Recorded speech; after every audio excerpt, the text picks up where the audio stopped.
Good evening, everybody. It is your boy, or morning. It could be the morning when you're listening to this. I hope you're having a great morning, great evening, great afternoon, whatever. It's your boy, the Cho, Corey Ryan Forster here. WellREDcomedy.com, WellRED comedy.com. That's where you can subscribe to our newsletter so you can find out where we're going to be as soon as things start opening back up and we're comfortable doing things. You can also grab some merch at our merch store.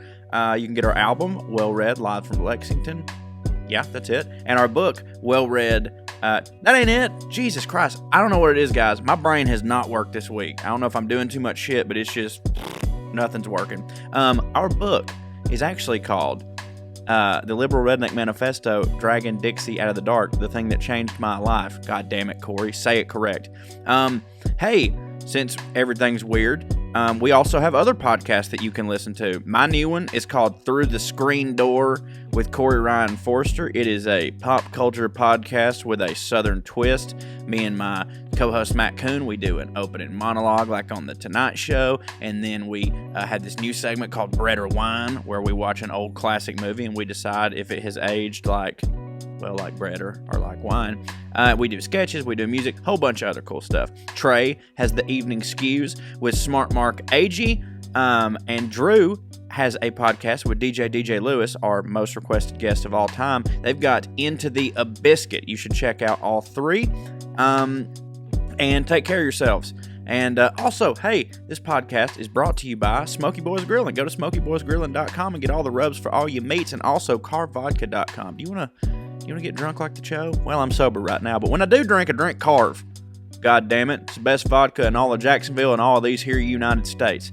So go check that out at carvevodka.com and carve your own path, you silly butt. Now, on with our podcast. Love you guys. Ski. Bye. They're the liberal rednecks. They like cornbread and butt sex. They care way too much but don't give a fuck. They're the liberal rednecks that makes some people upset, but they got three big old dicks that you can suck. Is that homemade salsa, fam? Yeah. Did your mama make? Yeah. Do she put sugar in it? Yeah. God, that's the shit. It's more like pepper relish, but God, that's the jam. Yeah. My mom, when tomatoes first came in this year, my mom, for the first time, I've man, I'm dumb. Like I'm like, obviously, it's been 4 years. I'm fine with the fact that my grandmother is dead, but I still like get sad from time to time. Like I just now have started this. God, this is so funny to say out loud. I've just now been able to start eating creamsicles again. It's been a long 4 years. I guarantee it. Yeah. So I've just now been able to start eating creamsicles again. If I see my granny used for perfume, she used Skin Bracer, like the green, like the man aftershave shit. Like that was just her jam. She used it for fucking deodorant, and so I can't even hardly look at that shit when I see it in that grocery aisle without tearing up. Like Brute or something? Yeah, like, yeah. But yes, Skin Bracer is another. It's by Menon. Okay. So it's like Brute type. It's exactly like Brute. It's just called Skin Bracer. That's the brand that my papaw used. My papaw fucked with Brute. So yeah. My papaw fucked with Skin Bracer. It was probably just a little bit more. My papaw was probably gay. My mama fucked with Skull. Yeah, my granny dipped Brute. It was Brute and Snuff. Not when I was alive, but like back in her day, it was Brute and Snuff. She'd snort that shit. But anyways, my point is that Granny had a salsa recipe, and I loved her salsa so goddamn much. But like nobody's fucked with it for years because we've just always been scared like it ain't gonna be it. It's gonna tarnish the leg. It was like when Charlie and the Chocolate Factory came out, but like with food. And so, but Mom made it this year for the first time, and it was exactly like it. And it wasn't the first time I've cried while eating food, but it was the most recent time that I've cried while eating food, and that it was about the food and not just I'm crying and also I'm eating, because that clearly has happened a lot. But anyways, right. I hope you're enjoying that salsa, because good old Southern mama salsa, while the further from Mexican it could not be, does hit. Yeah, I'm sitting here wondering if I even am on the same page, know what y'all are talking about, because none of my people ever made what they would even call salsa. Right. They make, so it ain't it's not like chow chow, right? You know what No, chow chow? Okay, right. It's similar though. As Chow Corey chow does pointed hit. out. Yeah. As Corey pointed out, this is just kind of tomatoey relish. Yeah, it's more of a relish. Like if I was at a fancy restaurant and had a charcuterie board and that showed up on my plate as something to like put on, I'd be like, yeah, okay, this makes sense. Like it's a sweet, less spicy, and loaded up with sugar as we're wont to do. And it just super. I mean, you will literally never, like, my grandmother's salsa is my favorite in the world. You could try 1,000 salsas at a gourmet salsa place, and none of them would even close to taste like this because it's not. I don't even know why she did it, but it hits a lot of onion. All right, but it's sweet though. It's sweet as a motherfucker. It's the sweet with the onion. See, that's like that sound. I don't think I know what that is. Yeah, it's really good. I'll get my. When we're allowed to travel again and y'all come down this way. Meemaws in Salina that had that. Yeah, whenever we're allowed to travel again and y'all come down here, I'll get my mom to make a few jars. It's the shit. I mean, because again, sugar. It's the sugar that do it. Mm-hmm. Yeah. Corey, I think it's beautiful you still miss your granny. That's not weird at all. But I think that not being able to eat a creamsicle specifically is the most you. That's the most you. Yeah. I just can't do it. Because trust me, I've had plenty other frozen confectionaries in the past 4 years. It's just imagine you walk through the aisle and get to the Mayfield section and see the box.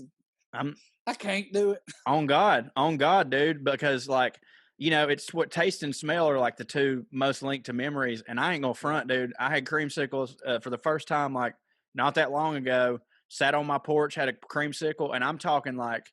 Bro, it was like doing acid. Like if I closed my eyes while I was eating that creamsicle, I could almost feel the leather on Papaw's chair against my calf muscles. You know what I'm saying? Like that type of fucked up. I mean, fucked up in a good way, but like trippy shit. Like I'm tasting it, and all of a sudden, like while I was licking that creamsicle, I could remember the entire 1995 Braves roster, but I don't think I could do it right this second. But I knew it then. You know what I mean? It's like Mark Lemke, Jeff Blauser, fucking, just going through it. Like it was wild. It's wild taste and smell. Both hit, but also can both not hit. That's also tied to that whole. We've talked about it before. Not on the podcast though, but. I'm trying to think. Encoding specificity. Remember talking about that, or state dependent memory. I think those two things mean the same thing. I was telling you about that time when I got blackout drunk and I could play piano. Okay, if I remember that story correctly, isn't that the same thing? It's not. No, because you never knew how to play piano, right? I guess. I mean, or I guess I got blackout drunk so many times and was just going to lessons, but never knew. I don't know, but no, you're right. The thing I'm talking about is like this study high, take the test high. Exactly. Yeah. Like if you can replicate the state you were in. Yeah. However you go about it. If you can replicate the state you were in when you experienced or you learned something or whatever, that will help you tremendously to recall that thing later. So that's just a version of what you're talking about with the eating the creamsicles and the. If I could figure out how to believe in myself again, I'd be smart like I was in high school. Yeah, maybe. There you go. If I could just find happiness one more time. Score some touchdowns. I believe that's more than a creamsicle away, fam, but. Yeah. You can't coach. You can't learn teaching. Scoring touchdowns, Trae. It's just. Did anything funny or raving happen in the little ceremony you had? Drew was honored by his high school. Oh yeah. Okay. It seems like that's ripe for some. For those, Yeah, for those of you that do not know, this past weekend, our very own Diamond Drew Morgan, in his hometown of Sunbright, in Morgan County, county seat, he was honored. With not the county seat. Whatever. It don't shut up. Hush. He was honored with Man of the Decade at his old school, Sunbright Academy. And he is a white horse and everything. Tell us about it, Drew. Tell us what really happened. Very brief. Before you start, so he said Sunbright, Morgan County's county seat. Yeah. I thought you pronounced Tennessee as county seat, because I thought you went Morgan County seat, and I just wasn't even going to say a word about it or acknowledge it at all because it just felt something you would do and without even I've never heard of that food. Yeah, right. Yeah, right. Yeah, except for the fact that it wasn't food related. You just sort of changing words without realizing it and just rolling with it seemed very on brand. Before I tell this story, well, you just reminded me, what is kakalaki? What is that? Kakalaki? I don't know, but it's widespread though.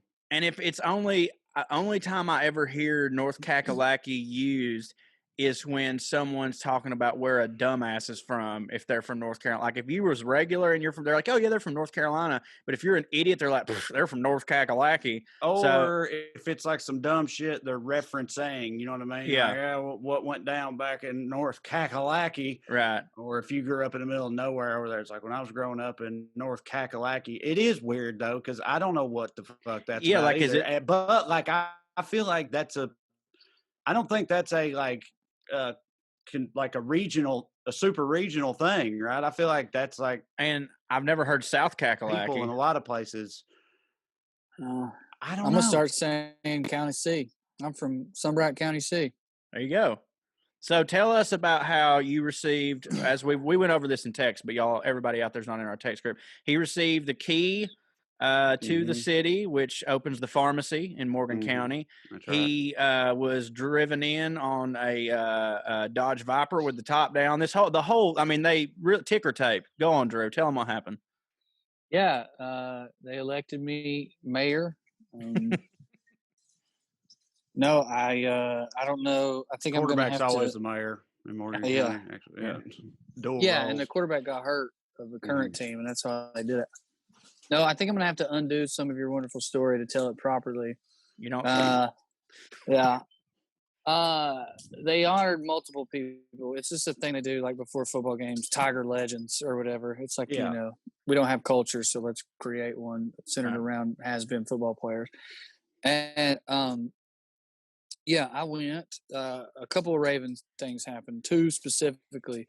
One is the guy who was 2 years older than me was also being honored. He's one of my brother's friends. He always friended up. You know what I mean? Like he always hung out with older kids. Mm-hmm. We grew up together in church, and I wouldn't he wasn't a bully to me, but he's probably the closest thing I've ever had to a bully.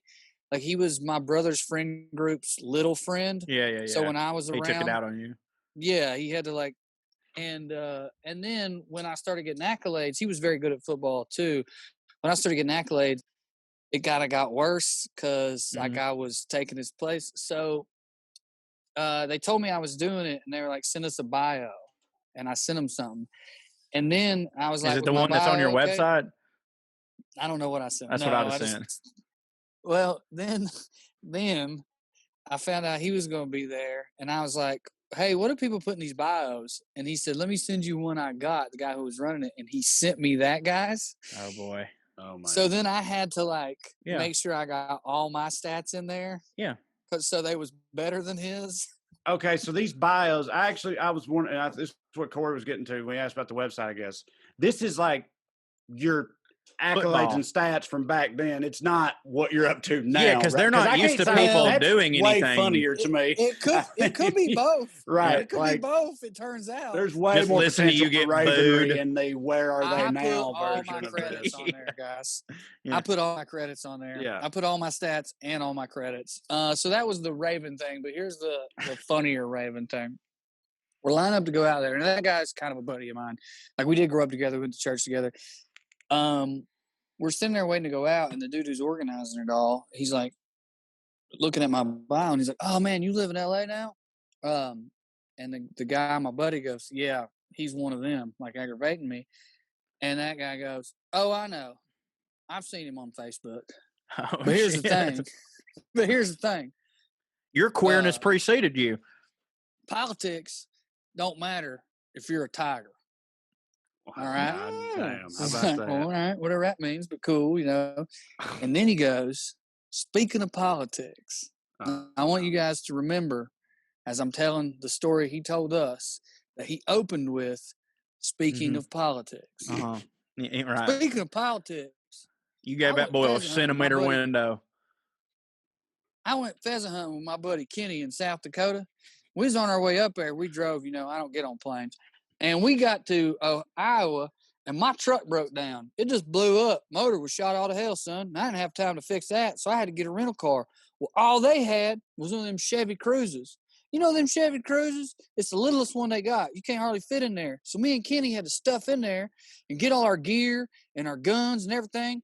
And we got everything in there but a case of water. But we was packed in there like sardines, and I'm driving up there hunting to the camp. And I look at Kenny and I go, these boys are going to think we're gay. Just because they were driving it. Bad enough we're staying in the same hotel room. I mean, look, different beds. I made sure we had 2 beds, okay? But I got up there. I started growing my beard out. I got to say, wouldn't think I was gay. And I told Kenny to grow his beard out. So we got up there, just all bearded up in this little Chevy Cruise. Couldn't even hardly get in there. But I don't know if they thought we were gay or not. And I said, this time my buddy is about to die laughing because he knows how uncomfortable I am. But I have to, react. So I'm like, well, did you kill any pheasants? Yeah, we got about 5. I said, well, that ain't queer. I mean, hey. I love that. Okay. He goes, no, I guess it ain't, man. You're right. Damn. I love the idea of these 2 guys just in a Motel 6 outside of Iowa, just staring in the mirror, hate growing a beard, just aggressively growing beards. Yeah. God Kenny, grow your goddamn beard out. Also, I love how that was speaking of politics. I know, right? Yeah, that's what I'm saying.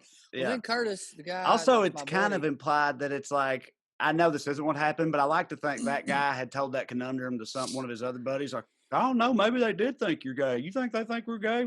Hey, you know who'd know about about whether you're gay or not? Drew Morgan, our senior queer expert. Yeah, right. Yeah, exactly. I mean, but that wasn't really it. They were going to be around hunting rednecks. So really that was his expertise. You know what I mean? What will they think? Well, then Curtis, my buddy, goes, you're going to have to sign an affidavit. I think he meant release. He said you're going to have to sign an affidavit because Drew's going to put you in one of his skits. Well, my mom went to the car wash where that old boy works, and I reckon he was like, hey, you tell Drew I don't mind if he puts me in one of his skits. I don't get offended like all these people around here. Everyone says he just makes fun of us around here. Well, hell, so's Larry the Cable Guy, and everybody likes him. So, I mean, we're just all tigers. We're just all tigers. We're all tigers at heart, which sounds kind of gay. Have you ever come upon a clown car filled with camo and bush light and thought, look at them 2 queers? Right. Well, I have to say, any comedian knows you get that last thing a lot. Oh, yeah. You can use that or whatever. But I did. And I did Carmen's online show, and I opened with that story. I bet it was great. No, well, I was about to say, but I got to say, like, that actually could be you. Like, as he said, Drew can use it in one of his skits. That wouldn't be a bad sketch, I don't think. 2 old boys going on a hunting trip, ending up in like a little Prius and trying to figure out how to not be gay. And so they start trying to grow beards, end up like gluing them on and stuff, and deciding what music they can't listen to, and if they're going to have to spring for another hotel room or whatever else, all in an effort not to be construed as gay. Their family out. Of course, as all of our old sketches used to end. They fuck in the butt. Fuck each other. I was going to say, their family casts them out because they can't convince anybody that they're not gay. And they've just been, their friends abandon them, their family abandoned them, and they're just like, well, hell, blah, blah, blah, blah. That'd be a great sketch. For the most part, quit doing that. Quit telling us, hey, you can use this. But like every now and then it does work out. Well, again, he didn't really say it. The other guy did because he knew how funny it was. And then he was like, well, you can go ahead. But I don't know, man. It just the whole speaking of politics, here's a story about a time I thought I looked gay, killed me. Yeah, it's great. Yeah, that's still very much a thing. The whole, that famous Bill Burr bit from fucking 12 years ago or whatever now, from forever ago. That whole, what are you, a fag? Yeah. How that like drives He's got bananas in his pancakes. He got bananas in his pancakes. Well, bring one over here, Ho. We'll shove it up his ass. Yeah. Well, you need an umbrella in the rain. It's like, put your shoulders up, you fucking Mary. Yeah. You're gonna melt. Anyway, like that whole thing is still God, very, that bit's very. so great. Well, dude, he did another one as we walked out on the field. One of the guys that was honored or whatever, his name's Dwayne Gentry, and he's huge now. Like, give his ass another steroid big. and that guy, the other dude, was like, yeah, who knows, the coach, Billy, whatever, saw Dwayne, I think he got manwood. Like, it just like right in front of all the high schoolers. And you know. And I don't know if it's like a he who smelt it dealt it situation, but like it is funny to me that like those people talk about gay shit so much more. Dude, like what, like, I mean, yeah, not to say that we're not sophomoric in our humor sometimes, but it's honestly usually talking about them. Like we usually bring it up, making fun of them or making fun of them. Cause like, dude, I can go so long without, I can watch shows with like 7 gay characters and not hear as much gay shit as if I go to a place where there's like 5 of my old conservative buddies and all of a sudden it's like literally everything becomes like some version of no homo or like, well, I didn't mean it like that. And I'm sitting there going like, wait, what? Which part? Like if I lost the touch, I used to know when stuff might be gay. Like I don't know anymore. It just occurred to me though, you're completely right, but the reason he brought that up to me in the context of my buddy Curtis going, yeah, he does live in California. He's one of those. Right. And him going, speaking of politics, is because what happened in his mind was, oh, yeah, Drew is gay. Right. Speaking of him being gay and liberal, right. Here's a story about a time I was afraid I looked gay. Like, in his mind, my politics and me being gay is the same thing, and that's very hilarious. Of course, dude. Of course. Like, and he's not completely wrong. When I walked into the field, my cousin Daniel was there, and I walked in with 2 old buddies. So I was already like, being ribbed for being liberal gay or whatever. And Daniel, the opening line as I walked in, Daniel starts roasting me, goes, "Oh, you came back to vote." And so it's like, it is in the front of people's minds, even people who love me. No, dude, like for real, whenever I was living in New York and I was with you this day, I think. Well, yes, when the Supreme Court passed gay marriage and I was walking to work and the way that I used to walk to work, I'd get off one train up because I liked walking through Chelsea. For those of you that don't know, Chelsea is a gay section of New York. It's all gay. Shut up, Dad! But, so I was walking. It's very pretty because as of what I just said. And so I'm walking through there and I didn't realize that the gay pride parade was happening and gay marriage just been legal. And I'm walking through fucking high-fiving dudes, wearing thongs and shit. It was rad. Like, it was cool. I cried. Well, I posted about it or something. And like, I was talking to my sister and she said, and she did say that some of them weren't like upset or nothing, but like there's some people from back home that like just thought I was gay. And then I came home, I was talking to people, and I was like, they're like, I thought you moved to New York and, and was gay. And I was like, why, what about me aside from would make you think that? And they're like, well, you was posting about gay rights and stuff. And I was like, right, but I'm not gay. And they couldn't get it. They were like, but why would you want gay people to have rights unless you were gay? And dude, I'm talking didn't get it. And like those same people, I mean, that's not to go in this completely weird direction. That's the same people that don't understand Black Lives Matter. Like they can't understand a white person being like, hey man, maybe with the cops, I don't know. Cause like to them, they're like, but that ain't you. If you ain't that, why would you give a shit? And it was very telling and very weird. Yeah, well, we were talking just last week about me being, gay in high school. A lot of, Yeah, Trae. Hold on. What was it again? Trae is gay. Trae is gay, and I don't mean in the happy way. In the happy way. Yeah. Right. So we're on a bit of a theme here, running thing. Well, Drew's back at home in high school, so it makes sense it's come back up. But I'm saying, going back to that, that was all.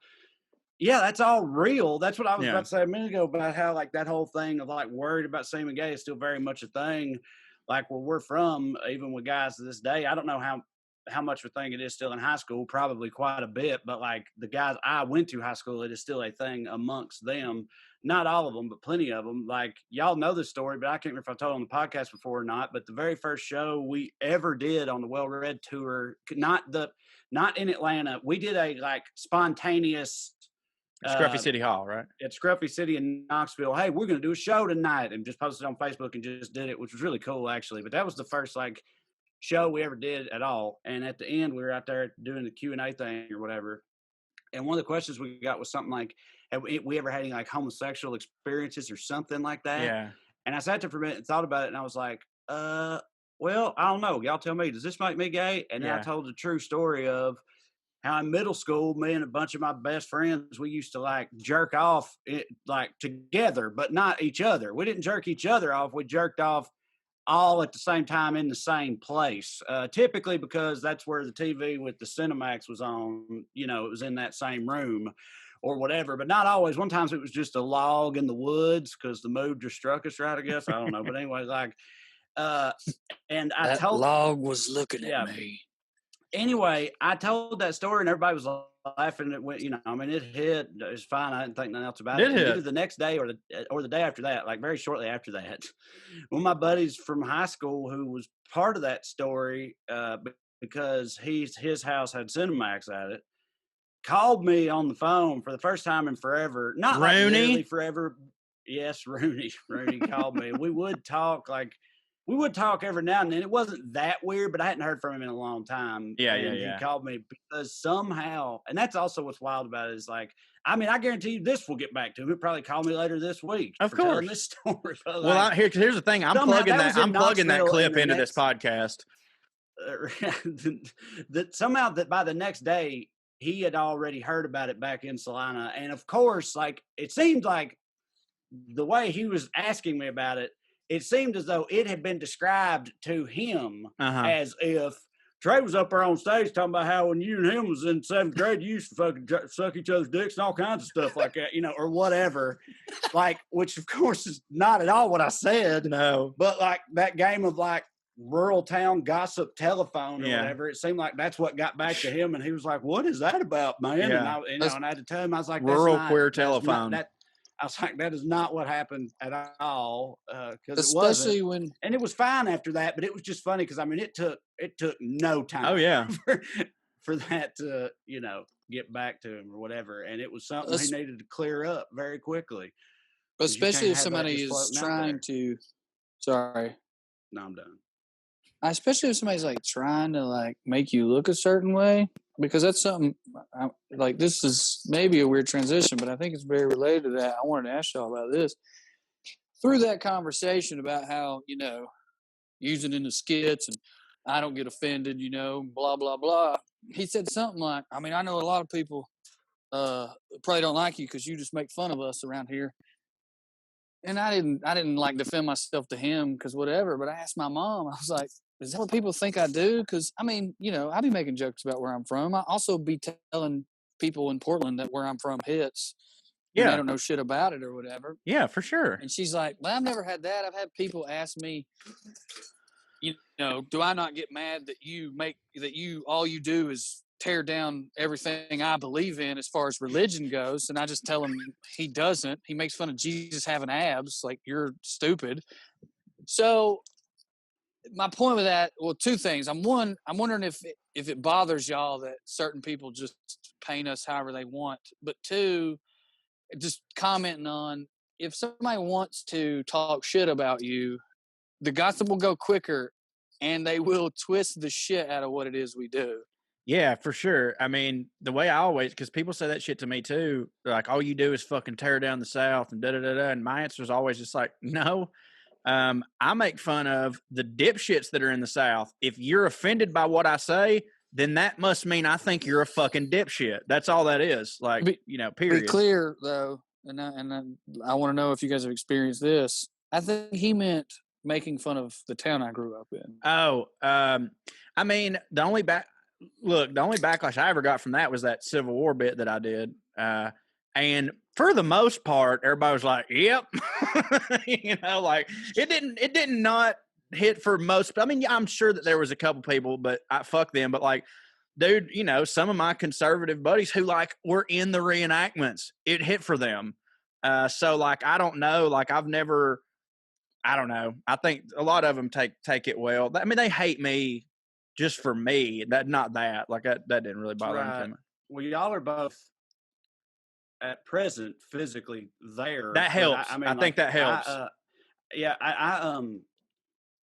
I mean, yeah, dude. From the very beginning of all this, one of the first things was that like Nightline piece on ABC where they went with me to Salina, and that apparently pissed off a lot of people because they were like, you know, Trae's fucking on national TV making us look bad, and my whole thing was like, no, the cameras made the town look bad. Right. You know, like the whole. Sorry, point, it's an HD. Yeah, right. The whole point of that whole thing, and the whole point behind normally what I ever say about Salina is like, it's in bad shape. Yeah, and that don't hit. Like that don't hit for me. Like ain't this a damn shame? I wish it was better. Right. And I'm not talking about I wish everybody here wasn't so fucking stupid and fucking redneck. That's not what I'm saying. I'm saying like this is sad, the current state of things here, and I wish this was better. And that's like kind of the point behind all of it always, but they don't how'd you say it earlier, Drew? They see you however they want to, or they like portray you however they want to, or whatever. And I mean, that's 100% been my experience. I shudder to think at what a huge chunk of people in Salina think and say about me if and when I ever get brought up. And not all of them. I hear from some of them sometimes, and they're like, you know, you've got more fans in this town than you probably think you do, but they're still the minority. You know, that's huge chunk of people, but like, but hold on, I don't. But I've never I've heard you say that kind of thing before, and I've probably said it too, and I know I've been like, yep, for sure, but I've always in my head imagined that they say that godless hippie liberal commie such like blah blah blah blah blah. But what was specifically said to me is, I know a lot of people don't like you because you shit on some rats, and I was like, I think that has to do with them making it about them. It's kind of what we were saying earlier, you know. Or Corey was like, bother Corey's you? like, well, you're not gay. Why would you care about gays because you're not gay? Like, and a whole not getting Black Lives Matter because it don't affect them, or not getting immigrant stuff because it don't affect them, or whatever. And it's like, I feel like part of the small town thing when you like live there and stay there your whole life is sort of like insulating yourself in it. It's a bubble. It's a bubble. It's a bubble. But so would like that when you it's say bubble shit wrap. about the South or whatever, they interpret it as even if I don't. And look, I do specifically say my hometown a lot. I mean, I do. I do but too. Like they think. Yeah, I don't know. I'm not surprised by that at all. I would totally expect someone from Salina who knows me or whatever knows of me. I would totally expect them to make it about Salina specifically. Like, you're always shitting on us around here. You're always shitting on where you're from. You're always shitting on Salina, whatever. Like, I would expect them to say it like that. I think would that bother you? Yeah, I mean, it does bother me. It's always bothered me. But at the same time, it does bother me. But I've never been surprised by it, though, is what I'm saying. Like, I took it for granted that was going to happen, and it was happening, whatever, you know. So it don't. I got my backup. But honestly, like, I get it though. I kind of got my backup. He didn't say it, but I want to be like, tell him I went on the goddamn View and told Joy Behar she didn't know what the fuck she was talking about. But I was just like, I guess that's how it is. No, dude. It is how it is, because we do, all three of us, we do that. We do that exact thing you're talking about, but they don't care, or they don't care or notice that. We do the thing you're talking about, too, about my hometown. But here's the other thing, and this is true of y'all. But, like, all right, the last 30 or 25 or whatever I had on the road, half of it at least was about Andy. Do I hate Andy? Am I ashamed of Andy? You know? A little bit. Like, but just like a little. But like mostly I'm proud of it. Yeah. Right. No, I know. You see what I'm saying? I know exactly the what idea you mean. that something becoming inside I don't know.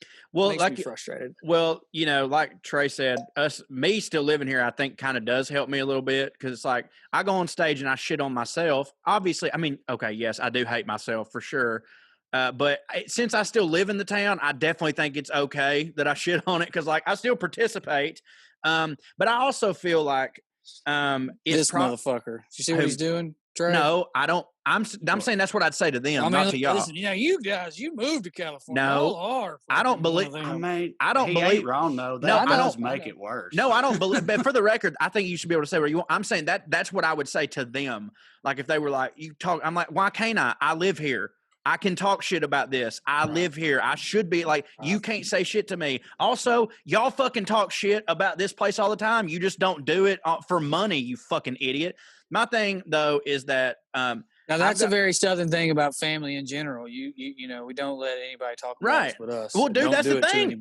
That's the thing. If some random motherfucker had just passed through my hometown and they just went up on stage and started talking shit about it, the parts that I didn't agree with, I'd be real mad about, you know.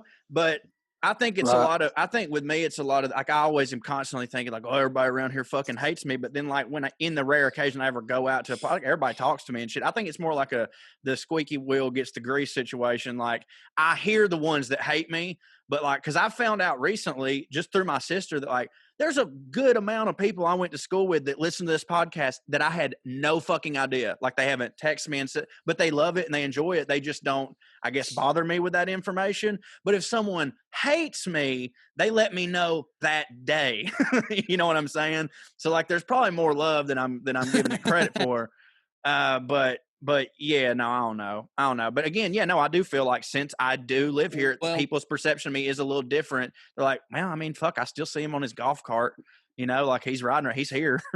Oh, hell, Corey, he rides his golf cart. I do. Right. People honk at me all the time. They think it's hilarious. Try to knock my fat ass off. I should say, I feel like it would be unfair for me not to acknowledge this now that I've realized it.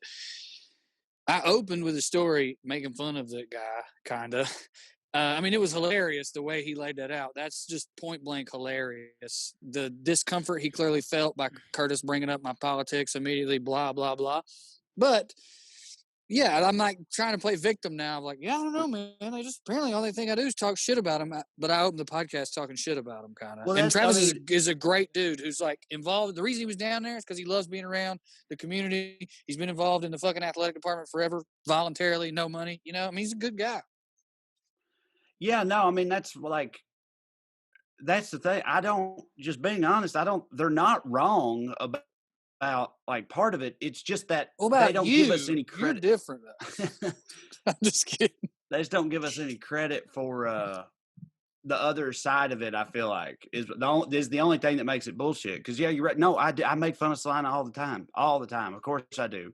But like I'm also defensive about it and got love for it and say that stuff publicly all the time too. Absolutely. But like I don't get any credit from y'all, the people that, you know, hate me. I don't get any credit from y'all on that. And that's the only part of it that's bullshit. They're not wrong when they say like, you know, that I shit on it all the time. Because I mean I do. It's just there's more to it. That's what we do. I know for sure. I know. Dude, comedians from New York shit on New York all the time, but I guarantee you they think it's the greatest city on fucking earth. What are you going to do? You write what you know, and comedians, like, comedy by nature is making fun of, like, what am I supposed to do? Go on stage? Every day in my life was just a barrel of fucking roses. We'd get up, we'd go to school, they'd say, not Martin Luther King Jr. today, we'll get to that later, and then we wouldn't, and then what the fuck do you want me to do? It's part moving away. That's definitely part of it. It's more than that, in my opinion, the more I think about it. I think it's politics. I think it's like going and looking for, you know what I mean? Like, if I made fun of my town, but like was very much like, but the Republican Party's the only one for the working white man. Absolutely. I think they would overlook it, just like they overlook, and Travis brought this up. Larry the Cable Guy. Well, Jeff Foxworthy. From there ever. Jeff Foxworthy, all he did was make fun of rednecks, but it's a celebration. I mean, he fucking straight up, like, go get, right. pick a random 10, you might be a redneck Jeff Foxworthy joke. Do any of them paint us as valedictorians? No, but that's okay, because you know what I'm saying? That's totally fine. But again, they agree. They also probably agree with most of Jeff Foxworthy's politics, or he just didn't talk about them, period. So, I mean, yeah, you're 100% right, dude. Yep. Yeah, you're right. I am right. You know what else I'm right? Trae, let me ask you this. I don't know about you, but I just got my HelloFresh box in. Yes, me too.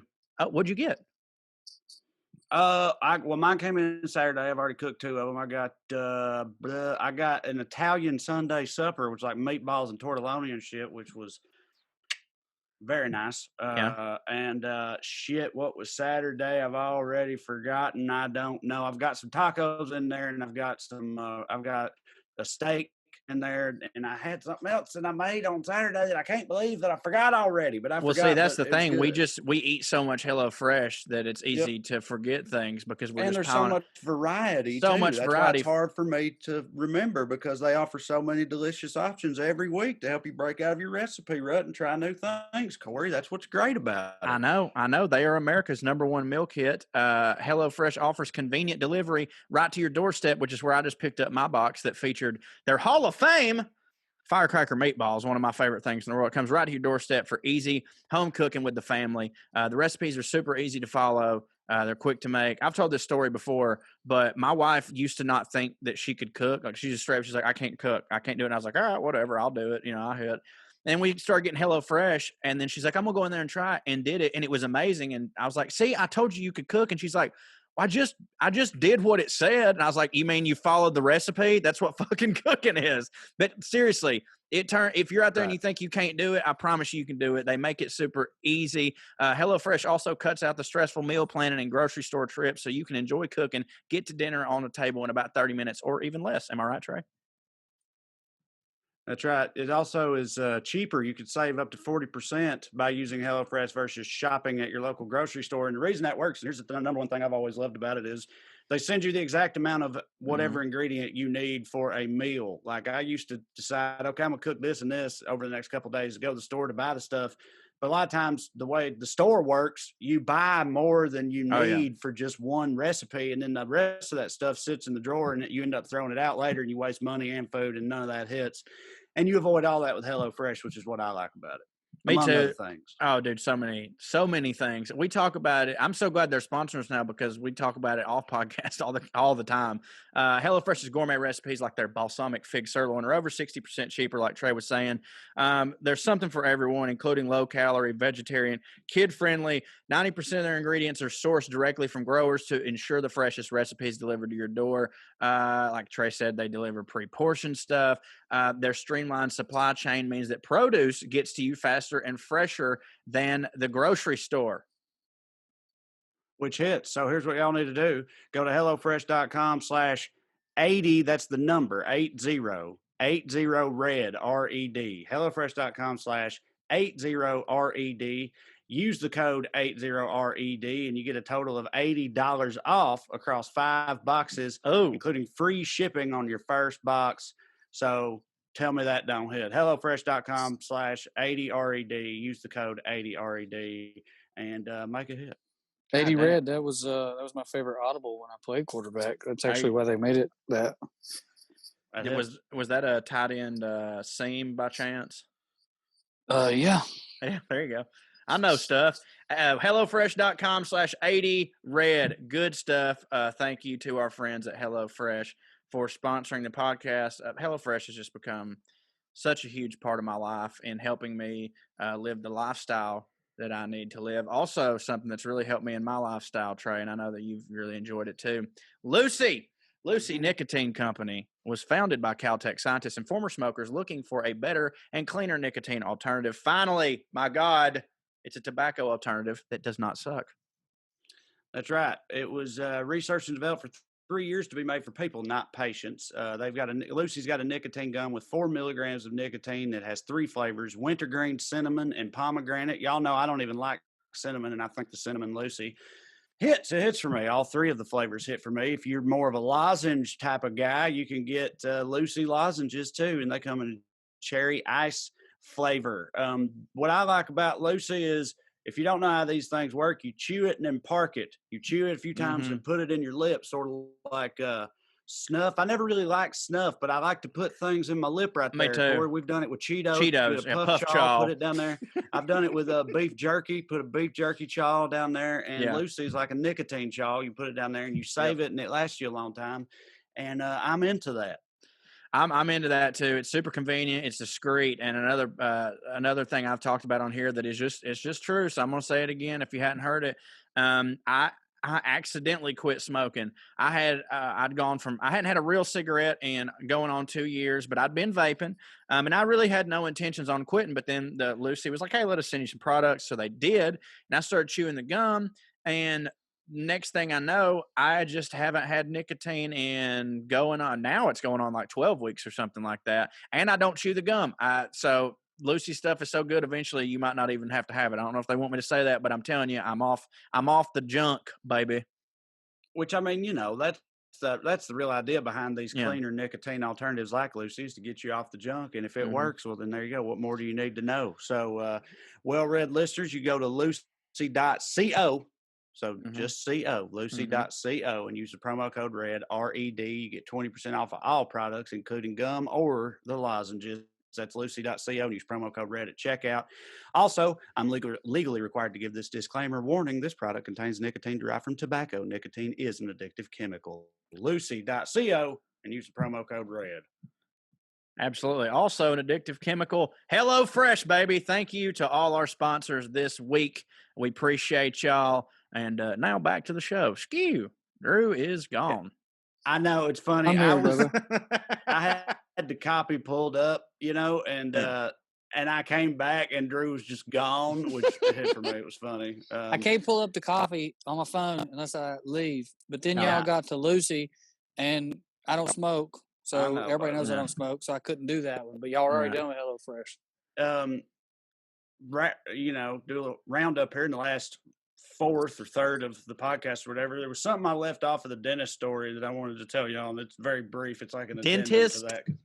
Dentist, the dentist story from last week. I think that was last week, whenever it was. Yeah.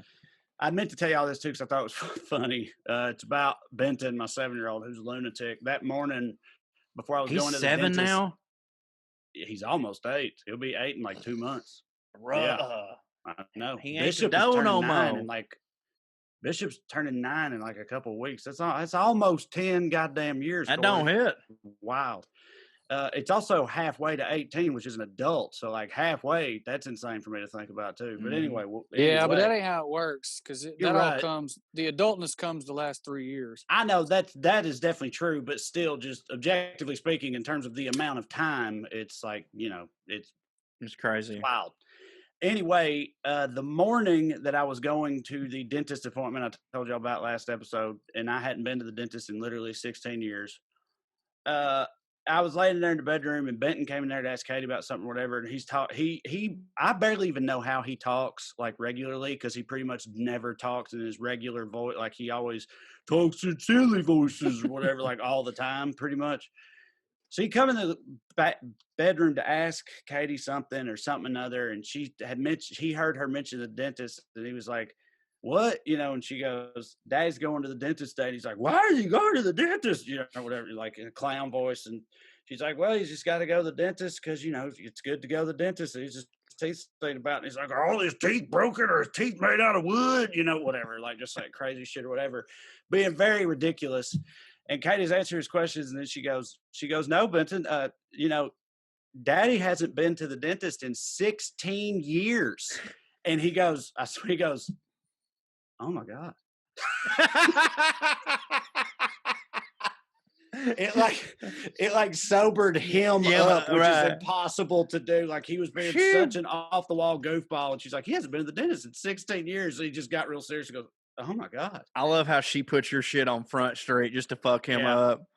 Yeah, it was funny. Like, he sounded like, like anytime they sound like adults briefly, like with the like gravity of adulthood or something is always funny. And that's what he sounded like. He responded to that like, your average adult would, which cracked me up, especially coming on the heels of him being so wild, right up before that. I just can't get over him. Fun. I just can't get over him being that old. I mean, I know we've been boys for a while, but like, I mean, son, that was my little sack of dough that used to sit on my head. Mm-hmm. Yeah, I know. Wild. He wild. I also would like to, because we've sort of developed a bit of a recurring segment here, which is teeth. No, chose personal journey. Oh yeah, chose personal sobriety journey. Sober baby. Is there anything to update this time? Nope. Have you reset since the last time? Nope, I haven't. I haven't made it. I haven't not gone at least 2 weeks, and we're currently in week 2 since the reset. Feel fucking great, and I still maintain that's the way to go, because like, you know what I'm saying? Like I'm still getting the benefits. Yeah, of I mean, I know. You or not just outright advocate for that strategy. If you've got a problem, if you've got a legitimate, I don't think that I have a problem with binging everything. It's not specifically alcohol. And I say, like, I've never had the fucking shakes. Like, it don't bother me. And now the first time I was kind of worried after I didn't drink for 5 weeks and then I drank. I was like, what's going to happen is you're going to drink Saturday and then you're going to drink Sunday and then you're going to have to drink Monday and then you're back in, but it wasn't like that. It's just a nice little no, if you've got a fucking problem, please seek help. You need to quit totally. But for me, who is just one of these like bingy type people, it's, a little wean off situation, get drunk every couple weeks, feel bad the next day, curse God, but then actually don't booze for a couple weeks. Doing good. Food wise, it's still pretty rough. I ain't gonna lie. Mm-hmm. Matter of fact, before we get into what you've been eating, I need to know something about the drinking. Okay. What's the social rules? When, for example, we go back on the road. I don't know. I haven't figured it out yet. Fall head first on the way off the wagon. Are we allowed to make? Are we allowed to say that? Can we? You can how much it hits that you've been drunk for 3 days? Am I? Or is that so? You need permission now to do how we've always lived. I'm not necessarily asking you. I guess I'm trying to converse about, like, you're saying you're not an alcoholic. Yeah. And you never had the shakes, and you just like binging. So if you go back to that, if I make fun of you, am I kind of making fun of an alcoholic? No. I mean, look, I'm giving you the clear right now. You're making fun of someone who can't control themselves, buddy. Because my thing is, like, I treat oatmeal cream pies the same way. It's not the alcohol. It is me. It's not the fucking alcohol. Like, I just binge shit, and I do like getting drunk. Getting drunk hits, but I'm starting to outweighing how much fun I have drunk versus how fucking miserable I am hungover. We're starting to get into this, like, I really enjoy going for a walk now. Like, that's fun. But no, dude, a lot of this is because, like, I'm like, okay, you've got to, like, if we went back on the road tomorrow, hypothetically, everything opens back up and we're back to normal. Yeah, I think that I'd fall pretty much ass backwards, especially because, dude, y'all know the first time we're going to get drunk because we hadn't seen each other. Oh, dude, so drunk. And we deserve that. I think we could do acid instead. I think that, like, December Corey, who has been, like, trying to figure out, like, okay, man, just stop drinking right now. You're plenty drunk and you can go to bed. I think by then I'll have it figured out to where I can be on the road and still have our social drinks and not be waking up screaming at 9 o'clock in the morning because I've only been asleep for an hour.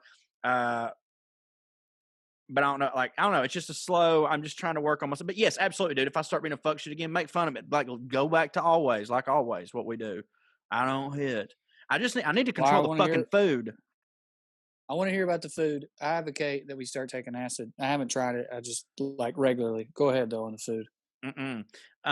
Well, first off, minutes before this podcast, I ate reheated Arby's. Reheated. Now I reheated it in the oven. Okay. Well, that's not an animal. Dude. I wanted them crispy. I have eaten 3 ice cream cones, not today, but in the past 2 days. Yesterday for 2 meals for what is 10:15 to you? What does that mean? What meal is that? What? The time of brunch day? Or breakfast? Yeah. I'd already ate breakfast, so that would definitely be breakfast for me, but yeah. It was brunch. But I don't eat. Because I'd already had my biscuit, and then I guess for brunch, I had a big old bowl of ramen noodles. And then... Okay. Is that where you overcook that egg? Yes. That didn't hit. No, it didn't hit. No, it didn't hit. I ended up putting just a raw yolk in there, so I made up for it. But you hiccup, but for a second, I thought you were just about to cry. That's just how I talk now. I ended up made up for it. So I did that. And then Amber got home, hung over as piss, and she wanted fettuccine, like this this just kind of like, I make it a lot on Sundays, where it's literally just what's it called? It's literally just cheese and butter and pepper. You know, it's nothing fancy.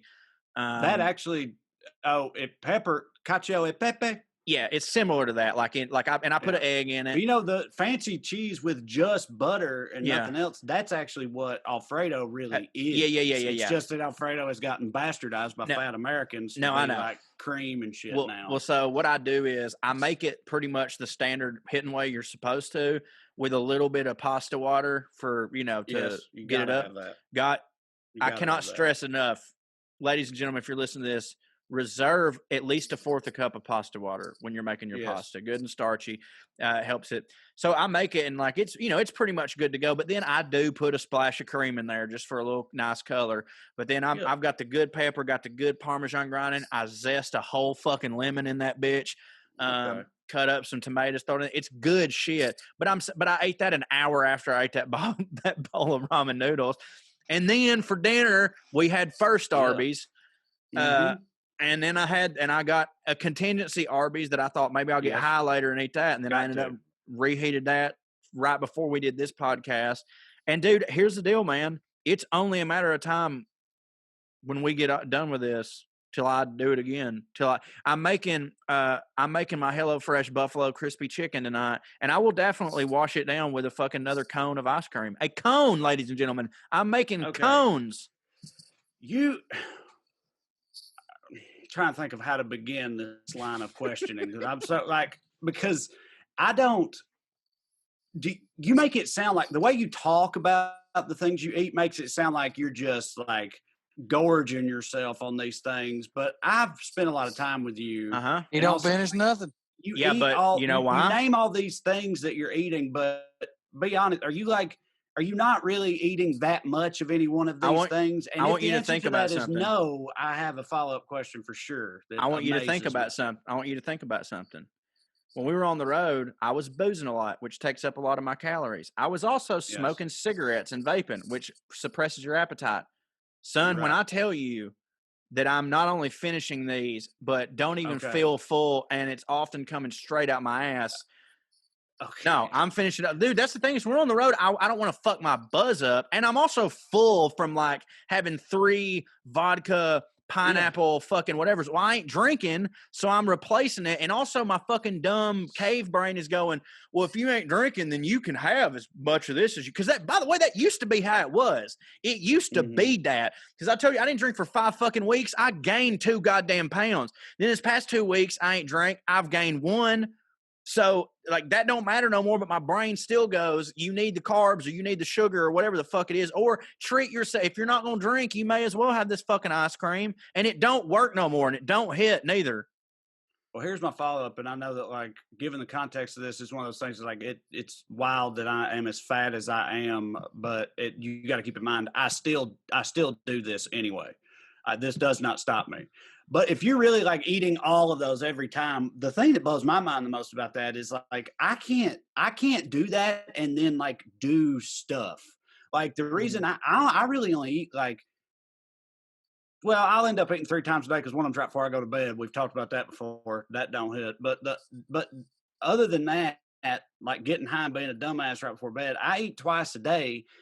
Lunch and dinner, and lunch is usually pretty small. The reason for that is I have shit to do during the day, and I can't. I know if I eat like a big meal at all, like it fucking ruins. No, me, it does. I mean, it does. You're me eating too. all these different rules. Well, that's not every. That's doing not all this other shit you're still doing. For the I record, don't know how you do that. For the record, that's not every day.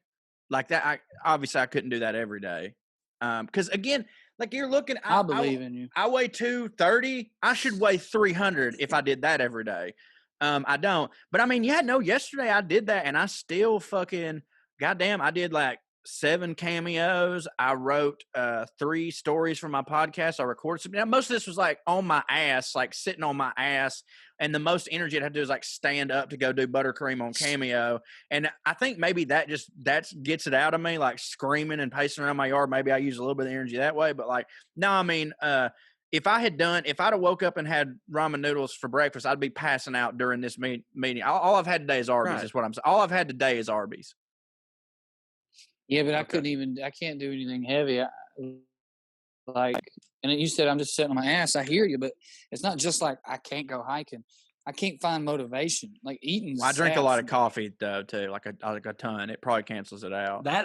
That too. If I ate like that and drank a lot of coffee like together, I know you saying it's coming out of you all the time, so I guess that tracks because my guts would just be fucked. Mine are. Listen, like was that old Louis joke where it's doing like shit, I'm always 15 minutes away from I'm in a 15-minute period of diarrhea, either just had it or I'm about to have it. Okay, well, I just that power makes through. It make more sense, but I know it's wild to me that you can do. That's the part because like today we had a meeting before this, then we have this, then I have an interview show thing right after this, and that'll get done at like 2:00 my time, and then I don't have another like appointment thing until 5. And because of that, like this morning when I woke up, I decided I'm eating lunch at 2:00. Yeah. Like I was like, I can't eat before going into that big block of things I have because it'll fuck me up if I do that. Like it'll just make me sluggish and shittier and shittier than I already am, B-Rabbit, but it'll just make me like that.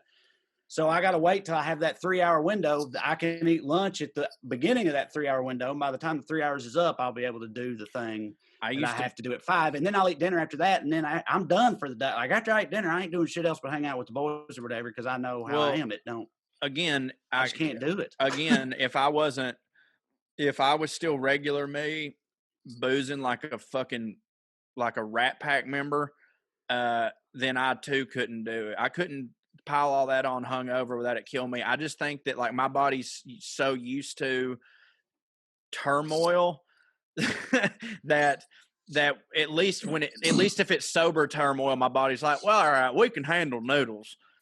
This will be fine. We'll turn this into fuel. I don't know if it's all this food, coffee, poop talk, but I'm about to have to go blow up a toilet myself. Before I do that, hop off here. I want to plug. I'm going to be at Zany's. When you're listening to this tonight, Wednesday, I'm going to be at Zany's on a showcase show. I'm going to go check it out. I'm going to get back on a stage at a comedy club. We'll see how it goes. I may come back and say I regret it forever. Everyone got COVID and we're all going to die. Or I may be like, man, it fucking worked. So we're going to check that out. And then Friday, DJ and I have a very special Friday version of Eat Fruit Fridays, the Church of the Eat Fruit and Fuck. It's going to be at 9:00, not 8. And it's going to be a Halloween show. We're going to go full bore. So I'll release all that on my socials. I just wanted to plug those. Boys, I got to go. I'm about to shit myself. Right. Later. Well, while we're plugging stuff, the Through the Screen Door podcast with Corey Ryan Forster, my co-host Matt Coon, we will also be doing it. I won't say it's a completely Halloween-themed episode that's coming out tomorrow, but in our newest segment, Bread or Wine, which if you're not familiar with our podcast, Bread or Wine is a segment where we watch a classic film that most people hold in high regard, and we determine whether or not it has aged like, you guessed it, bread or wine. As I said on that podcast, we're not attempting to put things through a 21st century lens and go all like woke bullshit on it. I mean, don't get me wrong, that does come up from time to time, but really just from like a cinematography standpoint and the acting. And this week we reviewed The Shining, Stanley Kubrick's masterpiece, starring Jack Nicholson. So if you tune into Through the Screen Door, you can check that out and all the other cool segments that we do there every Tuesday, wherever you get your podcast. Trae Neal also has the Evening Skews. Tell them about it, Trae. Yeah, live on Facebook and YouTube, and also apparently Periscope. I'm still a little iffy on how that even works. That's still a thing? No offense. Twitter owns it. Oh, right. I attempted to go. I was attempting to be live on Twitter, but Twitter has time limits and stuff, and also apparently that's not even how it works. But what happens is it just tweets a link, and that link takes you to Periscope, I guess. Okay. Most people watch it on Facebook and YouTube. My Facebook page or YouTube channel every Tuesday and Thursday at 5 Pacific time. Me and Smart Mark go over all the news of the day. So yeah, you can check that out. I guess that's about it, baby. Yeah. Also, Shining, definitely wine. Shining nuts. You think so? Yes. I won't get into it because I want to let people, listen to my review tomorrow. But we'll talk about it off podcast. For the and for those of you that do listen to Through the Screen Door, I really, really appreciate you. I appreciate you. For those of you that haven't, please check it out. I love it. It's a labor of love. It's like a variety show. I open up with a monologue. We do several segments. There's a movie review. We've got sketches. We got music. It's a whole fucking thing. And I love it. And so I hope you check it out. And check out Evening Skews. Also check out Into the Biscuit by Drew Morgan and DJ Lewis. These are all the WellRED sister podcasts. And love you all and skew. You. Thank you all for listening to the WellRED Show. We'd love to stick around longer, but we got to go. Tune in next week if you got nothing to do. Thank you. God bless you. Good night and skew.